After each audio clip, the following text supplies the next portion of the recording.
Welcome to another episode of the weekly podcast, Gray Matter with Michael Krasny. In this episode, we're going to talk with one of the country's leading and most prominent psychiatrists and hypnosis experts, and I welcome him, Dr. David Spiegel. He's Wilson Professor and Associate Chair of Psychiatry and Behavioral Sciences and Director of the Center on Stress and Health and Medical Director of the Center for Integrative Medicine at Stanford University School of Medicine. He's been there as a member of the academic faculty since 1975, and he was also chair of the Stanford University Faculty Senate from 2010 to 2011. Dr. Spiegel has more than 40 years of clinical and research experience studying psycho-oncology, stress and health, pain control, psychoneuroendocrinology, sleep, hypnosis, and conducting randomized clinical trials involving psychotherapy for cancer patients. He's published 13 books, 404 scientific articles in journals, 170 book chapters on hypnosis, psychosocial oncology, stress physiology, trauma, and psychotherapy, and is co-founder of and scientific officer of REVERI, which is a self-hypnosis app. And I should also mention that there was a Dr. David Spiegel, also a psychiatrist, who testified on behalf of Amber Heard in the widely publicized lawsuit involving Heard and her ex, Johnny Depp. That is not this David Spiegel, though the two are conflated in Wikipedia, as I am with the Michael Krasny, who is the billionaire founder of CDW Computers. And I always tell my wife, you married the wrong Michael Krasny. Welcome, David Spiegel. Thank you, Michael. I'm happy to be here with you. Glad to have you here. I want to begin with kind of a somber note, something that's very much in the news and I think on many people's minds, and that is the shootings, the killings, really, the slaughters. They're very much a part of us now, almost on what seems like a daily basis, whether it's a bank, a school, a mall. And what I'm concerned about finding out from you is a lot of it has been attributed to mental illness. Obviously, a lot of it is gun excess. A lot of it is maybe the culture. But what's always mystified me is where does mental health fit into this? Because this seems to be largely an American phenomenon.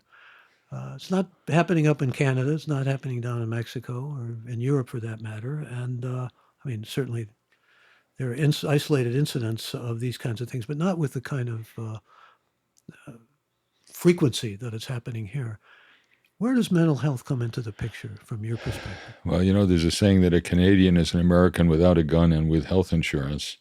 And part of it, in a way, the way you've posed the question, as you usually pose questions very well, provides the answer. And that is, there's a lot of mental illness around the world. The rates of mental illness are not that different. About 1/5 of Americans have an anxiety disorder. About 1% have schizophrenia. 3 to 6% have major depression. So mental illness is common, but those numbers are not so different around the world. But the death rates from gun violence are very different. America has more than one firearm for every person in the country. And that means that when things go south or people get angry or feel alienated or isolated or demeaned, it's too easy for them to gain access to automatic weapons, to rapid fire pistols, to guns that can kill a whole lot of people in a very short time. And it also increases the rate of suicide. So it's not a mental illness problem. It's an availability of lethal firearms that's the problem. How much does the culture contribute, though? There's always talk about toxic masculinity and the sort of things that, there's a lot of machismo in different parts of the world that sort of eclipse our notions of machismo, but this toxic masculinity keeps coming up, even though I saw a statistic recently that there are more guns used by women when guns are in homes with suicides. It's not that more guns are used. There's been a recent study published in part out of Stanford, David Studdert and his group, that showed that if there is a firearm in the house, and this was a study of 17 million households in California, women are 35 times more likely to kill themselves with a firearm. Yeah.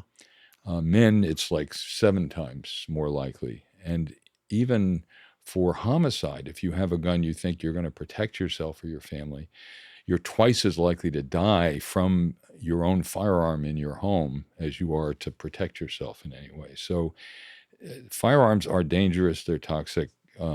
People who use them responsibly need to be trained. But even with that, There are so many occasions when a gun is around, and you pull out the gun because you heard a noise at night. You leave it on the night table, and your 4-year-old grabs it and kills himself or kills someone with it. It's a dangerous responsibility. We think it's there to protect us, but the fact is that they endanger us. I know, as the title of this particular podcast reveals, we look at things often through the gray and through different sides. And Right. so there's certainly an argument to be made for people who are responsible citizens who want to protect themselves or protect their family having guns. Rather than get in the whole gun control debate, though, what worries me, what is one of the things that maybe keeps me up at night, is what's in the culture that leads to this kind of, as you say, somebody's depressed and they have a gun handy and they go out and use it. And why here so much more than anywhere else? Just because there are more guns around, and guns are an extremely effective, lethal way of killing yourself or somebody else. People take drug overdoses. Sometimes you kill yourself with the drugs, sometimes you don't. Opioids are exceptionally lethal, and we've had 500,000 drug overdose deaths in the U.S. in the last 10 years, more than firearm deaths, more than automobile accident deaths. It's that they're rapid and they're lethal. A lot of people try to think about suicide. If you think about it, you're more likely to do it than if you never thought about it. If you try, you're more likely than if you just thought about it. But the problem with guns is that they're dangerously effective. So you can kill yourself in a hurry before you have time to think it over and reflect on what the immediate problem was that led you to want to kill yourself. So it's just that there's too many of them and they're too dangerous. And people, as you suggest, are also killing themselves with drugs, even to a greater extent. Yes. And what about that? I mean, you've been dealing through the years with psychiatric problems, and a lot of them are related to, a lot of the opioid problems are related to physical problems. They take the opioids to ameliorate the pain, and then it becomes an addiction. But now there's an ongoing battle about whether people should be put in mandatory to save their lives, whether the government should step in that way. Your thoughts? Well, America has been a country that has valued and named liberty above all other things. Freedom, that's our thing. In France, the motto is liberté, égalité, fraternité. Here, it's just, be free. Don't have anyone tell you what to do. And the problem is that kind of freedom leaves you unprotected against other people's exercise of freedom that may impinge on yours. And so I think the American situation is such that we want to be able to do anything we want, anytime we want, anywhere we want, any way we want. And that has its dangers associated with it. But the problem is not a mental illness problem. I can remember when I was a resident at Mass Mental Health Center in Boston, and there was a patient escaped from Boston State Hospital and raped somebody in the community. And there was understandable uproar about that. But the head of the hospital said, I hate to tell you folks this, but the community is out raping us 3-1. It's much more likely that people with psychiatric illnesses are the victims of violence than that they are the perpetrators. Someone with schizophrenia is no more likely to harm anyone else than anybody else in this culture. This is a baleful thing in many ways. I mean, making it seem like mental health leads to going out and harming people or shooting people, and especially, I mean, from your experience with schizophrenia, it's much more the exception, isn't it? It's much more the exception. They may have angry thoughts or delusions or fantasies, but it is very rare that they act on them. And so they're much more likely to suffer than to be the one that inflicts suffering. And it takes, for the people that do these systematic mass killings, which are just horrifying, it takes intention and planning. It's not that you're having a delusion that Martians are, listening in on you through the sprinklers in the ceiling. It's people who plan carefully, accumulate weapons, accumulate ammunition, and plan to kill people. That takes something that really severely mentally ill people can't do. In many cases, it's I'm going to take out as many as I can. It'll be a suicide. I'll get killed in the process. But Right. why? I mean, what's going on mentally there? Do we have any idea in terms of? I mean, I know a lot of it has to do with suicide and depression and anxiety and purposelessness and all those kinds of things. But to decide I'm going to go in and shoot children in a school classroom and so forth. I mean, I have trouble comprehending it, Michael, but It's not. It's not. It's not anxiety and depression so much. And the people who are depressed, if anything, kill themselves. It's relatively rare among suicides that it's suicide by cop. It's more often people just kill themselves. I think it's more people who are bitter and angry and have a chip on their shoulder and a sense of injustice, and that's not a mental illness. It's a position that people take that allows them to misattribute their own suffering to somebody else and blame them, including strangers who they don't know and don't know them. So it's not a psychiatric problem. It's a human and an ethical problem that some people deal with their own bitterness and unhappiness by taking it out on other people. But there are some who feel in your profession that the maelstrom of emotions or the desire to take out one's anger with others can somehow get under control, that there can be a dominion of will or there can be some intercession. That's what psychiatrists are supposed to help, isn't it? We're not really agents of control. We're there to help people Self-control. sort out Yeah. their feelings and understand, take responsibility for what they ought to take responsibility for, and yes, not blame it on others. But I find it to be a kind of scapegoating of the mentally ill, sort of blaming the victims to claim that shooting people with firearms is a mental illness problem, a psychiatric problem. It's not. It's a human and ethical, a moral problem, and a problem that has to do with the availability of easy means to inflict terrible harm. And that's not psychiatric. That's human. That's cultural. That's political. That's legal. But there is this notion somehow that, and this gets right to the heart of the efficacy of psychotherapy, that if somebody finds a good professional, they can work through a lot of their anger or they can work through a lot of the issues that they have, even though they're extreme, even though they may be leading to malevolence that can't be bridled or controlled in any way. Well, but typically, it's not so much anger. People who are angry, people who are self-absorbed, people who are narcissistic, people who are sociopathic are not good candidates for psychotherapy, in part because they don't want it. They don't think they have a problem. They think you have a problem. And so they're not the kind of people who would tend to seek or benefit from psychotherapy. Let me shift gears here. We're getting some questions in, and I want to go to those questions shortly. But I talk about you often as a pioneer in psychiatry because you did find ways of using what I suppose could be called the talking cure to help people who had been through breast cancer for the most part. Yes. These were like group therapy sessions. And that's right. So there really is validity to how people can be helped with, and Freud is back in, according to the New York Times, back in vogue somehow. So there really is this notion that you can ameliorate or diminish problems through the talking cure. Not necessarily, as you say, if they're too narcissistic or self-absorbed, but that still applies to most things, doesn't it? There's tremendous power, Michael, in helping people to manage themselves and their lives better. Our major evolutionary advantage is this 3-pound organ that sits on the top of our shoulders, but it doesn't come with a user's manual. There are a lot of things our brains can do that we're not fully aware of. And the talking cure is part of it, teaching people how to manage their own mental states. We use techniques like hypnosis. We use group therapy for cancer patients. When I started that with my colleague and mentor, REVERI, who's 91 now and still going strong, we were told that putting 8 women or 10 women with metastatic breast cancer in a room together would demoralize them. It would be a terrible thing to do because they'd see one another die. At that time, the median survival for breast cancer, metastatic breast cancer, was 2 years.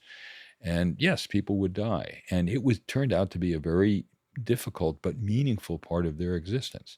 And one of the women who they learned to help one another, they could see in other people with a similar problem, things they couldn't see in themselves. One woman said that being in the group is like looking into the Grand Canyon when you're afraid of heights. If you fell down, it would be a disaster, but you feel better about yourself because you're able to look. I can't say I feel serene, but I can look at it. So they felt stronger in facing what came next. And it turned out in our original study that the women who were randomly assigned to this group therapy not only had half the anxiety by the end of the year, half the pain that the control group did on the same and very low amounts of medication, they lived 18 months longer. It didn't cure them of breast cancer, but they did better with it. And we've done a meta-analysis of all the studies that have followed that one, and there's a significant survival advantage. Married cancer patients live 4 months longer on average than unmarried cancer patients. So having a supportive spouse, having any kind of spouse, particularly, by the way, for men, women, being married to a woman is good for your health regardless of your own gender. For women, marriage is sort of more of a mixture of stress and support.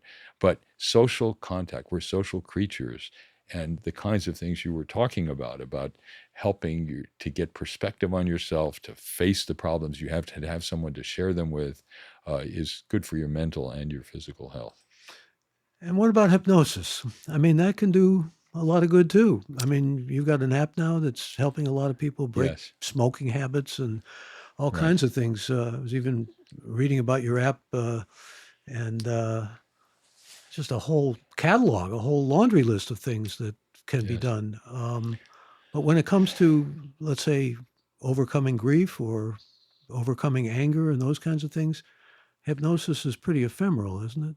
Well, no, we used it in those support groups, Michael. We would do a self-hypnosis exercise at the end of each group, have people first get their bodies comfortable. Imagine you're floating in a bath, a lake, a hot tub, or just floating in space, and let your body affiliate with that sense of comfort. So rather than dealing with the problem out there, deal with the one you can control within your own body.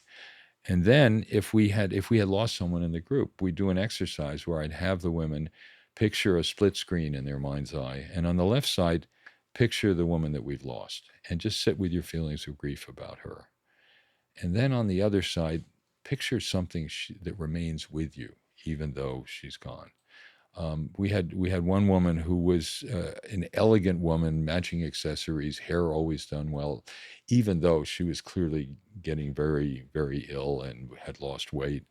And she came into the group one day and she said, my husband's a banker, but he's not a teller. And I think he's had it and he'd be better off if I weren't around. And so she was talking about thinking about killing herself. And, one of the rules in group therapy is talk about what's going on in the room. There's plenty going on. So instead of speculating about her husband and her relationship with him, we said, I think she's asking us a question. Would we be better off without her? And she got this very moving feedback from the group about how much they admired her, how they could see how she did the best to keep herself looking and feeling good despite how ill she was and the fact that she knew the disease was progressing. They said, we want you with us as long as possible. She didn't kill herself. About 3 months later, she died. And in her will, she had a provision that she sent a bus to come pick us all up from the group room to attend her memorial service. So you can face very difficult things, and using a combination of psychotherapy, group support, and in that case, hypnosis as well, handle it a whole lot better. And anybody can self-hypnotize? Um, we know, Michael, that not everybody is hypnotizable. So the peak period for hypnotizability in the human lifespan is like the ages 6 to 9 in childhood. Every 8-year-old's in a trance all the time. You call him in for dinner and he doesn't hear you. He's off doing what he's doing. But some of us lose that ability throughout adolescence when we develop what Piaget used to call formal operations. You value logic over experience. And by the time you're 21, how hypnotizable you are is the way you're going to be for the rest of your adult life. It's as stable as IQ over time. And so about 2/3 of the adult population is hypnotizable. About 15% are very hypnotizable. But most people can benefit from trying the hypnosis exercises and seeing. On the REVERI app, which you can download from the App Store if you have an Apple phone, or from Google Play if you have an Android, we have a hypnotizability test that's interactive, digital, and you'll get your score low, mid-range, or high in hypnotizability, and it will teach you how to use it.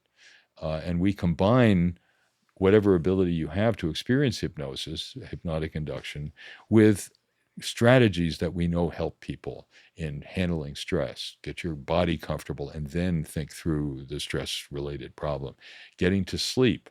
Get your body comfortable and picture whatever it is that's preoccupying you on an imaginary movie screen. So you take it outside of your body and don't let it get you so aroused you can't get to sleep. We help people control pain.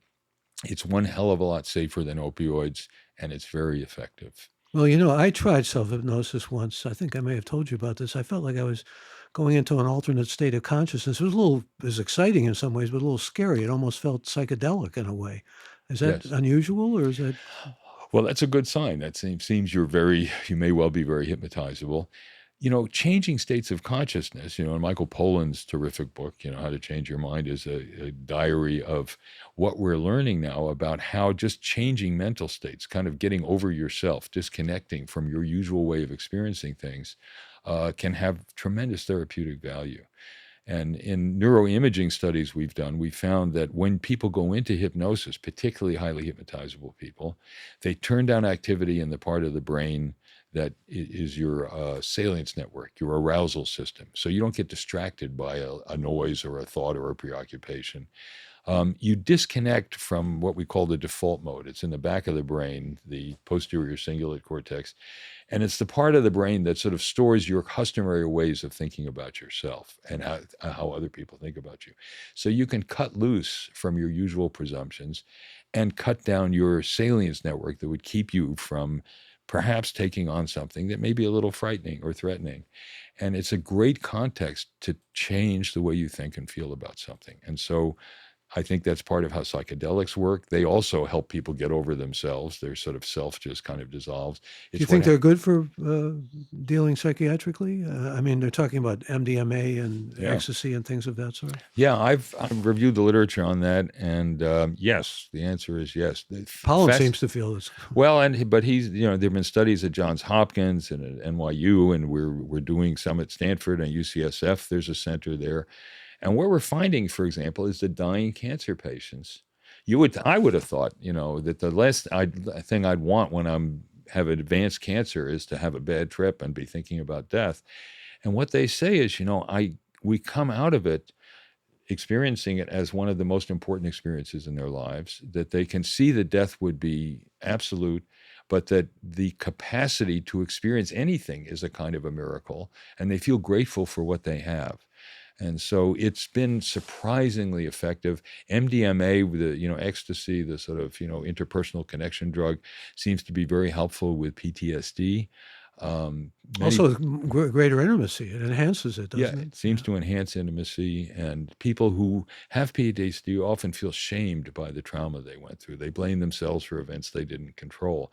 And so having an experience with a drug that makes them sort of feel reconnected with other people seems to be very therapeutic. So psilocybin, MDMA, some of the other psychedelics seem to have real potential. And the interesting thing is, unlike most traditional psychiatric drugs, where you have to keep occupying the receptor to change the level of serotonin, this seems to reset the brain. And there's a paper in Science about a month ago showing that it's an intracellular change that the psychedelics seem to form that causes neurons to change their connections. Can you do that with eye blinking, as some seem to believe? I don't know if you can do it with eye blinking, but we do eye rolling when we get people hypnotized. You look up and close your eyes.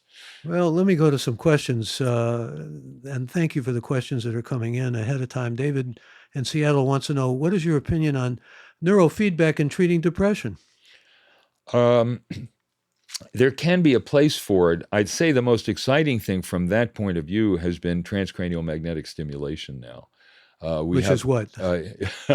What it is you take something that is a pulsed magnet and you put it on specific parts of the skull. And you may know from high school physics that when an electric current flows through a wire, there is a magnetic field that surrounds it, an electromagnetic field. And conversely, what you do with transcranial magnetic stimulation is you take a strong magnetic field, and that can change the flow of electrical current in specific parts of the brain. And Nolan Williams, who's a brilliant young professor at Stanford, and his team have been showing that you can get rapid reduction in depressive symptoms, reduction in suicidal ideation from using this transcranial magnetic stimulation. And they have a new protocol now where you'd have 7 treatments a day for a week. And I've seen people walking around saying, I now feel like my old self again. It's not that I feel better, that I don't feel high. I just feel like the way I used to be. Which is very encouraging. Yes, it is. Here's George from Denver who says, what do you think is the role of hypnosis in a court of law? Should testimony based on hypnosis be admissible? I've been involved in a lot of those situations, testifying about the idea of using hypnosis. Hypnosis can be helpful in helping people, particularly who've been traumatized, to relive or remember aspects of a traumatic event that they may have dissociated and not been aware of. But it's not a truth serum. And so, just as ordinary testimony can be influenced by distortion or deliberate desires to say things that aren't true, that can happen with hypnosis too. But it can be useful. And the most famous example is the Chowchilla school bus kidnapping. You may remember that. Yeah. The school bus was hijacked and buried, in a quarry for several days until they finally found them. And the bus driver, under hypnosis, but not before, remembered all the letters and numbers of the license plate of the car that overtook the bus. He got them in the wrong order, but he got them, and that led to the arrest and conviction of the people who did it. So there are times when it can be helpful. There's a lot of skepticism about it. There are people say, and part of it has to do with how you do it. That is, there's plenty of evidence that you can influence people's memory. If you have them describe a driving accident and you say, "Did you see the stop sign?" You're in essence instructing people there was a stop sign. Maybe it was a yield sign or it wasn't there at all. But if you're careful about not suggesting information, but simply setting the stage and letting people see what they can recall, it can be helpful. More questions. Susan from Raleigh, North Carolina says, can you explain the difference between hypnosis and meditation, and can the end results be similar? They both are part of very helpful, long-standing traditions of helping people manage their feelings. Mindfulness meditation is an Eastern tradition out of the Buddhist heritage of trying to do three things. You can sort of scan your body and pay attention to and understand better what's happening in your body. What's called open presence, which is very valuable, that you don't judge things. It's like watching a storm go by, and you don't fight your anxiety. You just see it for what it is and let it flow by. And cultivating compassion. Those are the three major elements. Many people find that helpful and calming and useful. Hypnosis is more Western. It's the oldest Western conception of a psychotherapy. The first time a talking interaction was thought to have therapeutic potential started about 250 years ago. Hypnosis is more Western in another way.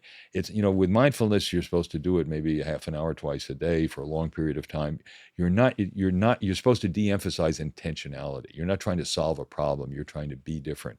Hypnosis is Western. You use it for a purpose. So we're not trying to get people to be hypnotized all the time. We're trying to get them to use it to control their pain, to control their anxiety, to focus their attention better, to get to sleep, to stop smoking. We can get 1 out of 5 people to stop smoking by teaching them self-hypnosis. Can you hypnotize? I'm thinking about Mandrake the magician, I used to read as a kid in the cartoons. But there are people who believe you can hypnotize masses of people. I mean, demagogues seem to be quite able at doing that. I don't know if that's hypnosis or if that qualifies as being hypnosis, but you can get people under kind of a spell, cults and so forth. Yeah, well, 70% of Americans think Trump won the last election. I mean, we are social creatures. We are susceptible to mistaken beliefs. And so, yes. And hypnosis doesn't only happen just when you go see me or a colleague of mine and go to be hypnotized. If you have the ability, people who are hypnotizable get so caught up in movies that they forget they're watching a movie. They enter the imagined world. You have this narrowing of the focus of attention. You're less likely to judge and evaluate things until later. So that's a human part of the human condition. It's intensified in hypnosis. And here's Chris from Tempe, Arizona. What are the roles of psychotherapy in supporting recovery from trauma? That's very important. And in fact, it's an area where, there are a huge number of people, both from combat, from sexual assault, from other kinds of violence, who suffer from post-traumatic stress disorder. And the major treatment is one or another kind of psychotherapy, either what's called prolonged exposure, where you have people experience aspects of the trauma in a controlled and supportive way, where you try to put it into a different perspective. And also cognitive restructuring, where you think about it from a different point of view. So to give you an example, I saw a woman recently who came from a country that is now famous for mistreating women. She was a healthcare professional here. She managed to escape from there. You're not going to name the country? I'm not going to name, but you can guess. It's a 4-letter word. And she said, she was raped at the age of 12 by her landlord. Her parents were afraid to bring charges because they thought they'd be thrown out of the apartment. She said, as I grew up as a girl, I realized that my body was not my own. People felt free to comment and do anything they wanted. And she was working here. She was doing okay, but was depressed. She retired early, was getting more and more depressed. And she was very hypnotizable. So I said to her, I want to talk with you about this rape when you were 12 years old. And she said, I want you to picture yourself as if you were your own mother, and picture yourself as that 12-year-old girl after she'd been assaulted. And she started to cry. And I said, is it her fault? And she said, of course not. She's a sweet little girl. And then she said, I'm stroking her hair. I'm stroking her hair. And I said, well, I want you to keep in mind what happened and the fact that you were not responsible, because she was told, she must have done something wrong, as many rape victims are told. And she called me about a week later and she said, my psychiatrist wants to know what you did to me. She said, because I'm not depressed anymore and he can't understand it. And she said, my friends don't recognize me.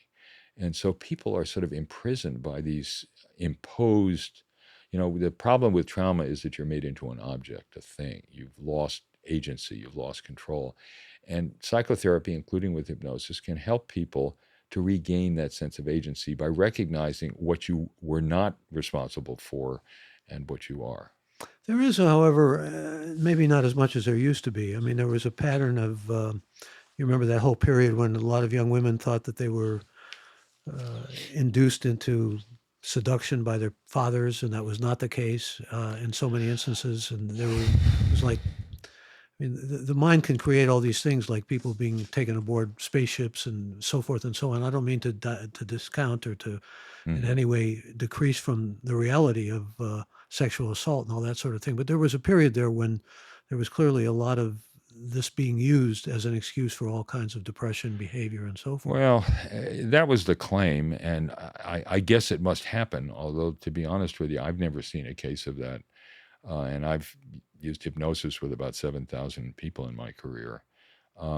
There's even books by, about women who came to the realization that they were persuaded in some way that their father had seduced them, and then realized that that was not the case. There are some therapists who think that all psychopathology is due to sexual abuse, and that's clearly not true. Yeah. But, the problem with that whole line of exploration of the skepticism about dissociative disorders, about sexual abuse, discounting women who have in fact been abused, she really wanted it, it wasn't an assault, is that it is as likely that someone would be suggested into imagining that she was sexually abused as that she could be suggested into imagining that she wasn't sexually abused when she was. If memory is malleable, it can be malleable in two ways. And so some of the cases where women claim, I thought it happened, but it didn't, they're now seeing a different kind of therapist whose belief is that that doesn't happen and you're making it up. And that could be as likely the result of suggestion as the sexual assault in the first place. Though I think there were a number of cases where it was pretty clear that nothing did happen. And as you say, it was a therapist or a professional who was maybe abusing what the ethos ought to be for professionals. I was seeing sexual assault under everything. But that was the claim, but that claim in many cases was not substantiated. And well, weren't there, I don't buy for example, men and women who thought that they were taken aboard spaceships who were not? Well, you'd have to see if they had a ticket. Yes, there were some stories about, abduction that probably happened when people were dreaming and they woke up in the middle of a dream and thought that was happening. But and they had trauma as a rare. result. Some of them really went through trauma. Some of them claimed that they did. Yeah. Sure, we have all kinds of fantasies that are not always true. But I would say, in general, stories like that have been used to discount the many people who really did suffer terrible trauma. God knows there's enough real trauma going on in the world. We don't have to invent any more. Yeah, it's like, again, saying mental illness is responsible for mass shootings and which it is not. Taken to the absurd extreme.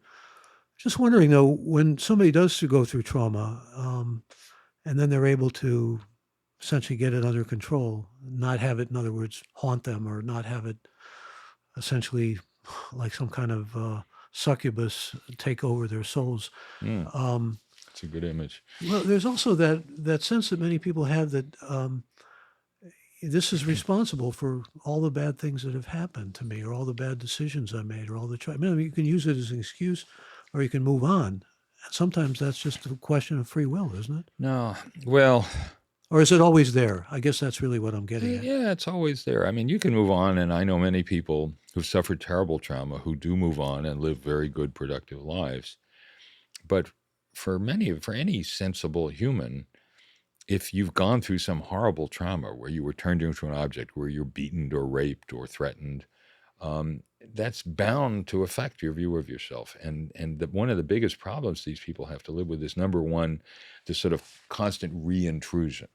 You know, I know people who were involved in mass shootings who survived, um, who just didn't want to leave their homes for years at a time, you know, who just couldn't bear the thought, or a loud noise would come and they would think that they're being shot at all over again. That's Now, you mentioned understandable. Chowchilla before. Most of those kids on the bus, a lot of them had that kind of trauma. They couldn't. Right.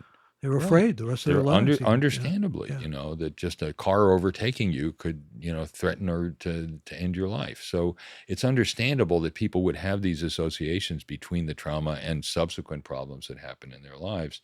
And they can be helped with it. People can live better with it. There's no question, but they need help doing it. And it's a kind of psychopathology that evolves from traumatic experience. Here's Colin. When should one turn to medications used to treat mental illness? Do we default to medications too easily or quickly? And how do you encourage patients to exhaust alternatives before medicating? Which alternatives should people try? Well, that's a great question. And I'm a psychiatrist, I'm a physician, I use medications with my patient.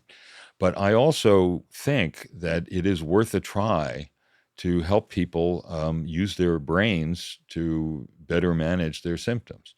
And there are people with anxiety disorders, with panic disorder, who can learn to use techniques like self-hypnosis to better manage their anxiety before it starts to build up and get out of control. For pain control, you know, I had a young woman with very bad back disease who was pregnant, and she was in her 7th month of pregnancy. And as the baby got bigger, her back pain got worse. They couldn't use medication because she was pregnant. They tried implanting a nerve stimulator. They did everything else. And I got her hypnotized and had her imagine doing what she does to relieve the pain. She'd take a warm bath. I said, okay, right now, look up, close your eyes. You're floating in a warm bath. Feel the warmth penetrating into your body and let it filter the hurt out of the pain. And her pain went from 7 out of 10 to 3 out of 10 in a couple of minutes. And she opened her eyes and she looked angry. And I said, what are you angry about? She said, why in the hell are you the last doctor I got sent to instead of the first? And so we often reach for meds when people don't even get a trial at better managing their symptoms, their anxiety, their pain, their obsession with eating, other things, with techniques that are simple and don't have side effects. Well, as long as we're talking about meds, it seems like a lot of psychotropic drugs are perhaps prescribed a little too freely. And there are some people who find that, especially I'm thinking about maybe some schizophrenia, we can talk about psychosis and what it is legally as Right. opposed to psychiatry and what it calls psychosis. But there are people who seem to be, when they have a psychotropic drug, under control in terms of bad impulses or suicide ideation, those kinds of things. But at the same time, they zombie out. I mean, you hear this all the time. I'm thinking about somebody like David Foster Wallace. He went off his meds and, suicide. And there's that very difficult area, gray area between people who zone out and they don't have the vitality they had.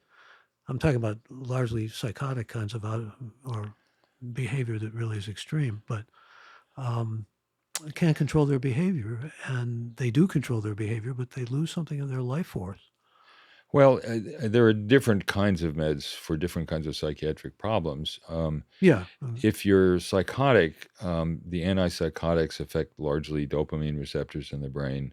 And hopefully you can get people on a dose that will reduce the auditory hallucinations so that you don't have a voice in your ear saying you're a worthless piece of, you know what, go kill yourself. That will help people and prevent the possibility of suicide or reduce the risk. Some people get get over medicated. They zone out too much, and it takes whatever pleasure and zest there is in their life. But people with schizophrenia don't have a lot of that anyway. The term schizophrenia means a split between thought and affect. That's schizophrenia is. And so you may have these horrible thoughts, but they're kind of numb and deadened anyway without the medication. And so if you can reduce the force of the hallucinations and delusions, you're more likely to help them than hurt them.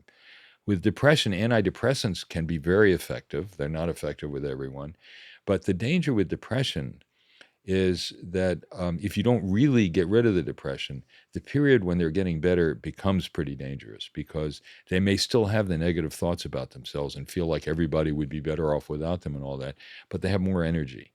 And so there's a real risk as people are getting better from depression that you kind of let up your sort of care and observing how they are, and they're more likely to act rather than less until they really get over the depression. So is the key dosage? So dosage is part of it, but also good management when they're getting better, and dosage can be a part of it. Anti-anxiety drugs tend to be overused. They're good in the short run, like opioids. For a few days of an opioid can reduce pain, but it increases the risk of addiction. And then that becomes very difficult to get rid of. And the same way with anti-anxiety drugs, you can get habituated to them in both cases because you get resensitized to the anxiety or the pain as you reduce the dose. So you get sort of trapped, where if you start to try to reduce it, you feel hyper anxious, or you feel that the pain is even worse. So these are drugs that are useful in the short run, but are a real problem in the long run. Here's Alton from New York. Do you have thoughts on the effectiveness of virtual versus in-person therapy sessions? Yes, thank you for this virtual question. I appreciate it. And the answer is I do. Because of the pandemic, most of my practice now is virtual. I use Zoom or other forms, and there are disadvantages, but there are advantages too. First of all, for the patient, you don't have to drive an hour or park, wait for an appointment. It doesn't kill half a day. It's an hour. You get to see where they live and what their living environment is like, and watch their cat jump onto the table, in front of them. Or you can talk easily with family members who are supportive. So I found actually that, and we've also getting results from the app where you get to hear my mellifluous voice, but I don't see you. And in some ways, it's better than what I do in person. When I help people learn how to get to sleep with hypnosis, that's fine. But when they wake up at 3 a.m, I'm not there to help them deal with it then, whereas the app is. So I think we're learning that there are components of psychotherapy that can be done very effectively remotely. I ask you about trigger warnings because very much of the news now when we're doing this interview, Cornell, the president decided, you have to have free speech. You have to have things going on in the classroom where they learn about things that are perhaps unpleasant. But then the student assembly said, trigger warnings are real. They bring up trauma, and we have to at least warn people when we're going to be talking about things like rape or whatever. I have to say, I agree with the president of Cornell on that one. I think that we're in some ways infantilizing college students. If you're going to go out in the world and live like an adult and take on problems, yes, I understand, particularly if you've had some trauma experience yourself, that discussion of it would be, could be upsetting. So get help if you need help dealing with it. But we can't sort of have everything that comes to us wrapped up in a box and you're warned what's inside before you take off the wrapping. We had a problem like that with the Chanel Miller sexual assault at Stanford, where part of the deal that was arranged with her, this was a woman who passed out after a party at a Stanford fraternity and was found being sexually assaulted by a Stanford student, unconscious, by 2 cyclists who heroically caught the guy, held him down, and got help for her. And she wrote a book called Know My Name about it. That was a beautifully written book. And there was an agreement that the spot where this happened would be a little memorial to what had happened.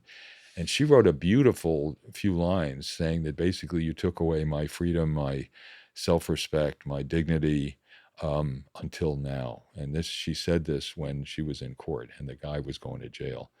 And I thought, there was concern about that trigger issue. And what I say is, There's look, also concern that he didn't get enough of a sentence, and there the was judge indeed. got him actually recalled because of it. Judge lost his job. That's right. But there was a unanimous vote of the student council and of the faculty senate saying, put that thing there, and the university did. And I haven't heard of any reports of psychopathology emerging. If you don't have to go there if you don't want to go there. If you do, you do. But I find it actually reasserting the dignity of women who have been sexually assaulted and of the capacity to transcend it, not by denying it, but by putting it into perspective and asserting your right as someone who has been victimized to bring charges against the person who did it. So I saw it as something that enhanced the campus life, not interfered with it. And as I mentioned earlier, Michael, much of the psychotherapy of PTSD involves readdressing the trauma. It's by doing it in a respectful, controlled way. So you're not assaulted by the trauma. It's not like somebody jumping you, but you're addressing it and coming to terms with it. Because if you keep it repressed, it's going to be different kind of trouble that you did not anticipate. Exactly, because then it jumps you when you're not expecting it. Here's Juan from Mexico City who wants to know, is there a point in which you see any of these basic tricks, I'm not sure what he means by that, maybe hypnosis, are more widely available to the public in general to improve the quality of their lives? Well, they're not tricks. They're methods. They're things that we've studied and learned about and know work to help people better manage their own emotional responses. And I think he's asking about scale, though. I mean, can you scale it? Yes, I think you can. We do. Yeah. There are millions of people that use Headspace and Calm to do meditation. And we have more than 300,000 people who have signed on to REVERI. And the vast majority find them helpful. And I have to tell you, Michael, that, if I tried this 40 years ago, I would have gotten in trouble with hypnosis societies for hypnotizing people, publicly. Having them hypnotize themselves? Having them hypnotize themselves. Really, I don't hypnotize people. I show them how to use their own hypnotic ability. And we've had virtually no problems from people, and they come to my attention if there are any. So people are learning to use it as a skill because that's what it is. It's an ability that people have, and we're just teaching them how to better use it. Can you use self-hypnosis to avoid thinking about a trauma, to actually intercede with, so it doesn't come up and engulf you as often as the case? Well, people ask me, can you make me forget that it happened, that kind of thing? And I say, no, I probably couldn't, but even if I could, I wouldn't do it because it's the wrong message. The message is that it's so horrible that you can't live with the knowledge that it happened. And I have infinite respect for people who live with things that I find inconceivably painful, Holocaust survivors and rape victims and people who've been through fires and all kinds of terrible things. And if you tell them you can't live with this knowledge, then they're living a lie. And I would rather say it's a terrible thing, it's a painful thing. We can help you manage it better and not have it ruin your life. Marty from Silver Spring, Maryland. Thank you for this question, Marty. A good friend is recovering from incarceration. They exhibit depression with a lack of motivation. They are on meds, but not talk therapy. How does one go about finding a suitable therapist that would consider some of the therapies you describe? It's a big question. How do it's you a find big a good question. therapist? How do you find a good It's like, how do you find a mate? Well, well, I'll tell you one thing that I think actually where the virtual psychotherapy is really very helpful and is changing the scene is that there are people that specialize in treatment for problems like that, for post-traumatic stress disorder, for people who have left prison and want to get back to their lives. But sometimes you don't have one nearby in your community. Now you have access to psychotherapists who may be in another part of the state. Now I have to treat people who are in California because my licensure is California. But there are, a lot of people in California who can do it even. So I treat people who are in LA or in Northern California or somewhere else. And so it is possible now to find people who wouldn't have been practical to see, before we were doing a lot of this remote psychotherapy. And so that's a real advantage. There are various referral networks. Your doctor may know. Psychology Today or the American Psychological Association can help. The American Psychiatric Association has lists of both remote treatments and remote apps that can help people as well. So there are more alternatives now for getting good psychotherapy made available than there used to be. A couple questions I promised I'd ask, and we'll try to get another question or two in from our listeners. But there is a sense, I guess, for lack of a better way to describe it, that psychotherapy can be efficacious, that it can really help, but there's also, and this gets in the definition of what psychosis is, there's also break from reality, which I guess is a traditional way of at least defining what psychosis is. Mm-hmm. So many realities, though, multiple realities. And there's the old argument of some rather renegade psychiatrists that, what we call reality is conditioning to a kind of insanity. That's, I'm thinking about, some of the, shall we say, more radical psychiatrists back in the psychedelic days, said if you adjust to reality, you're adjusting to a kind of craziness that's in the institutions and that we have to live by. Well, look, you remind me, Michael, of a wonderful movie called The King of Hearts. And I don't know if you remember that. I do remember it. And that played at one movie theater in Cambridge as the only movie they played for like a year and a half or something like that. It's a good movie. And it's a good movie in which a bunch of inmates of a mental hospital in World War I eventually get out because the Germans are moving closer to this hospital in France. And the hospital staff just run away, so the inmates get out. And these were in the days when you'd be in a mental hospital for years and never get out. And they saw these soldiers approaching, killing one another, and they shook their heads and said, well, this is worse than the life we were living back in the hospital. And they all marched back into the hospital. That was the theme of a lot. There was Cuckoo's Nest by Kesey. It was R.D. Laing's work. There's so many of that. But look, there's a lot of madness in the world. There's a lot of systematic madness. There's the Russian invasion of Ukraine, my grandfather's home, and it's horrifying. It is just horrifying what people can do to one another. But there is a difference between evil, malicious, assaultive, criminal mistreatment of other people and having an inner world where you can't distinguish fantasy from reality. And they're different things. Well said. Let's just talk for a minute about the Goldwater rule, because it still continues to hop around in my head. That's the idea that shrinks psychiatrists, psychologists, people in David's profession should not be making analysis or should certainly not be making descriptions of diagnosis to someone without treating them, and probably shouldn't even be doing it publicly. But that was done by some Yale psychiatrists with Donald Trump. They said he was a solipsist, narcissist, malignant solipsist. I think they created a new term of that sort. Yeah. Where are you on that? The original thing was there were psychiatrists who gave an opinion that Barry Goldwater was mentally ill, right? And he was saying, liberty and the defense of freedom is no vice, that do whatever the hell you want if you think you're defending freedom. And they got their wrist slapped, and I think the American Psychiatric Association got sued, and they passed this Goldwater rule that you're not supposed to. They also said he was homosexual, by the way, which at the time was, with the homophobia. My God. Yeah. But I'll tell you, I don't like it. And what I especially dislike about it is you can put it into perspective. You can say, look, I know more about certain prominent politicians and their background than I do about a lot of my patients. It's around and it's out there.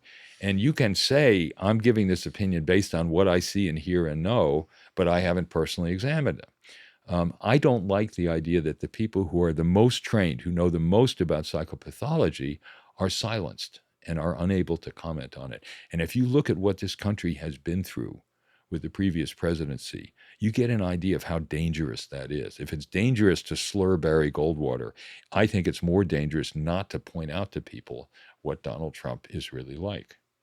What are your politics again? No. Let me,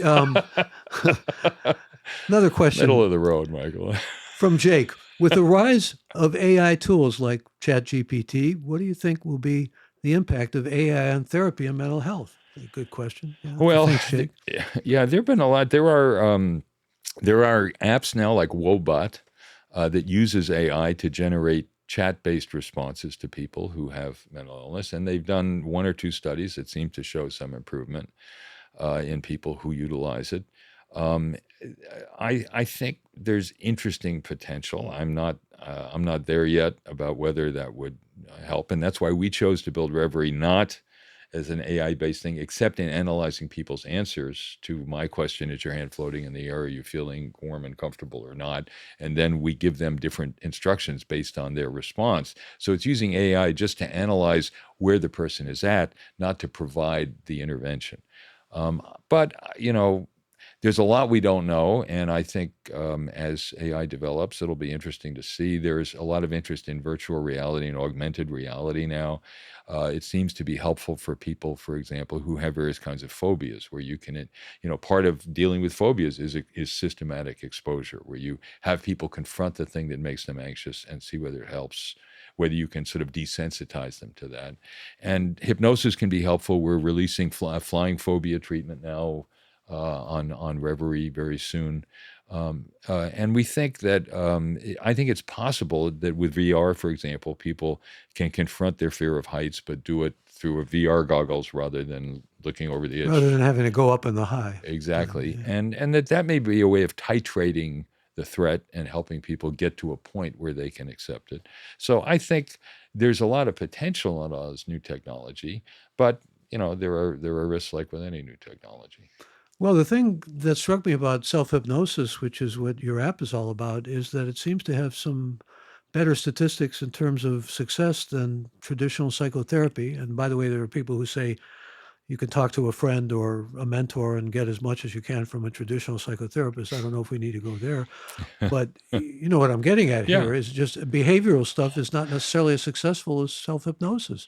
That's right. The nice thing about hypnosis is, and it's in part because of this shift in mental state, because of the intensity of focus, you can find out within 10 or 15 minutes whether it's likely to help you or not. So it's very quick, and that's not true of a lot of other kinds of treatment. Now, it doesn't work with everything, but when it works, and people can feel it right away. And so that's the cool thing about it, is try it, see if you like it, see if it helps you. If it does, good. If it doesn't, try something else. And the people who are reluctant to try self-hypnosis, you would say what to? I would say, sorry, you're missing it. We had one woman from San Francisco who didn't want to stop smoking, but saw an ad that we had for a study we were doing about it, and she said, I can't believe it. My friends can't believe it. I lit up a cigarette that night and I went, who needs this? And she said, this is some crazy ass voodoo shit. And I mean that in a good way, she said. And she's getting her friends to stop smoking now. So people can surprise themselves. One final question came up in our team meeting, and that is between, say, 5150 or actually outpatient care, is there any compromise, any way to go between those two polarities? Well, yeah, I mean, if in doubt, of course, we'd much rather treat people who are voluntarily there seeking to get help. And in general, those people will respond better. But there are people who, by reason of mental illness, are a danger to themselves, others, or gravely disabled. And we have a responsibility to keep them from hurting themselves or hurting someone else if we can. So 5150s are never the preferred way of doing things, but sometimes they're the necessary ways of doing things. And we do it. So, I've walked people over to the emergency room and they're alive today when they were thinking very seriously about killing themselves.